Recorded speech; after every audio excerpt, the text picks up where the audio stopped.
जिला बांगिरीपोषी high school पड़ियाठारे block स्तरीय सुरभि कार्यक्रम अनुष्ठित हो जाइछि।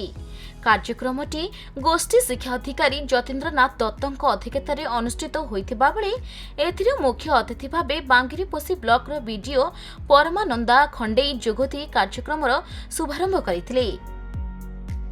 एथिरे छात्र छात्री मानक द्वारा समस्त वर्गर ड्राइंग रचना क्विज शिल्प कला संगीत लिखन वितर्क एवं सांस्कृतिक कार्यक्रम आयोजन करा जायथिला। एही कार्यक्रम रे ब्लॉक रो समस्त शिक्षक शिक्षयित्री मध्य जोग देथिले। शेषरे प्रतियोगिता रे उत्तीर्ण होइथिबा छात्र छात्री मानक सम्मानित अतिथिक द्वारा मानपत्र सह पुरस्कार प्रदान करा जायथिला। आमर ब्लॉक रे सुरभि प्रोग्राम अनुष्ठित होउछि। क्लस्टर लेवल जो पिला माने सिलेक्शन हेतिले आज ब्लॉक लेवल आमर से प्रोग्राम एठु जो माने सिलेक्शन हेबे से माने डिस्ट्रिक्ट पॉइंट को जिबे। को कार्यक्रम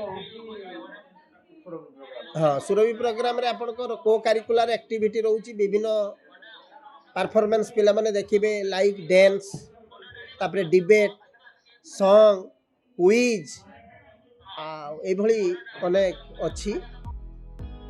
मयूरभंजर प्रदीप्त होतांको रिपोर्ट खबर ओडिशा।